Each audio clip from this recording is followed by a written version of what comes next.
guys. So welcome to Week in Review, where we take a look at all the videos and things we put out over the past week on the Dice Tower, and we tell you what we think about them. And this is kind of a quick summary. Think of it as an index of our last week. And then if you want to see the full thing, if you want to see the full videos of what we're talking about, just click on the links in the description below. Here we go. Hey everybody, I'm Z Garcia. Here's what I reviewed last week. So I did a review of Cyberpunk 2077, Gangs of Night City, and I gave it an 8 out of 10. This is an area control style game, obviously set in the world of Cyberpunk 2077, based on the video game specifically. And it is a very interesting game. It has a lot of really interesting mechanisms. I love how straightforward the game is. It's actually more subtle, more clean, a more streamlined package than you would think looking at the entire production. On the flip side of that, it loses a little bit to a lack of thematic connection and touchstones with the original video game. It represents all these things, but fairly abstracted in a way. And while that makes for a really playable, easy to get into game, and a thinkier one than you would suspect, it is not the most flavorful of packages.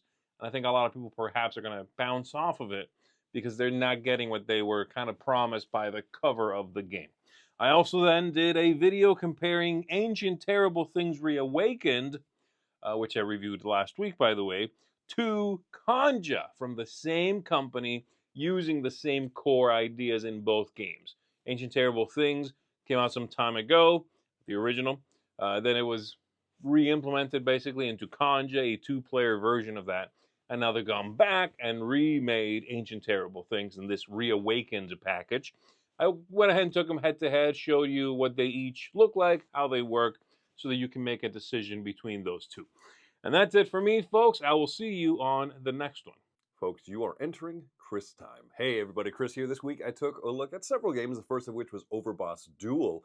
This is a two-player head-to-head, much more confrontational version. I gave a 6. I enjoy it, I have fun. It's a very clean system where you can just pull out the tiles and start playing, which I think was personally an improvement over the original Overboss, but I found it too confrontational and a little bit too easy to be mean to the other player. Still pretty clever though, so a 6 out of 10.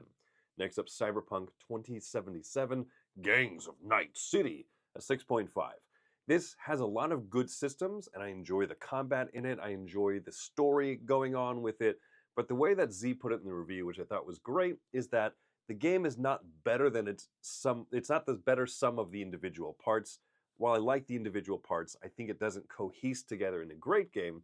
6.5. Through the Desert, I gave an 8.5. This is a Knizia game from 1998.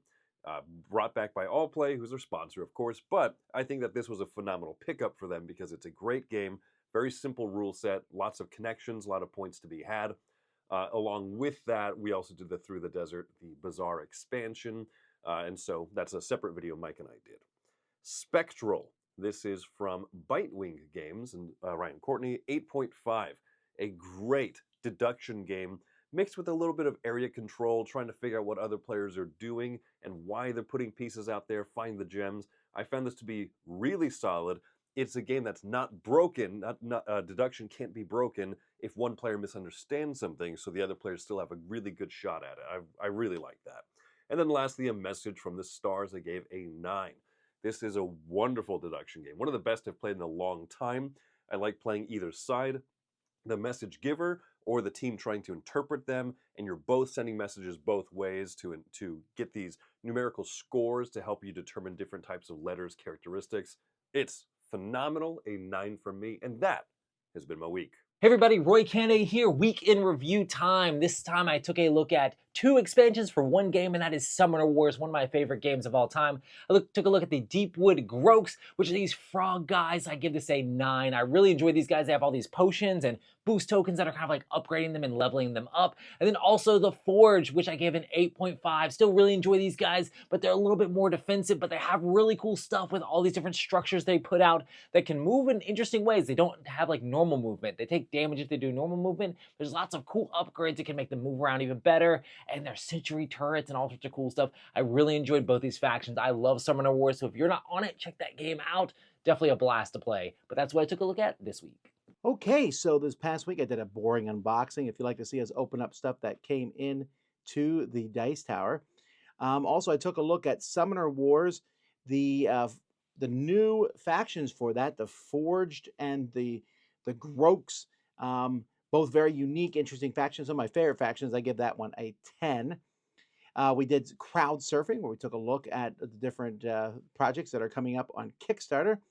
Then we took a look at Message from the Stars, which is a fantastic, amazing deduction game that I really enjoy. I gave that one a 9. We put out our blog from Dice Tower West, and we put up a video, which, while it doesn't have the best audio, is just so you can see our top 5 overrated games that we published at Dice Tower West. Me and Chris and Mike took a look at Through the Desert, and I gave that one an 8.5. A redone version of just a classic, fantastic game from All Play, the new one. And then I put out several quick game reviews, Waterfall Park and several others. And then I did 5 games I played so you don't have to. Me and Tim did a kind of a run through of Dice Tower West, where we kind of just talked about, what happened at Dice Tower West. And then finally, me and Chris and Mike took a look at Spectral, kind of a mix of deduction and area control. Another fantastic game, 8.5. I gave a lot of good reviews this week, but don't think that's all there is, because I definitely check out that 5 games I played so you don't have to. Anyway, lots of different videos this week. I hope you enjoyed them. Thanks for watching Week in Review. I'm Tom Vassell. We'll see you next time.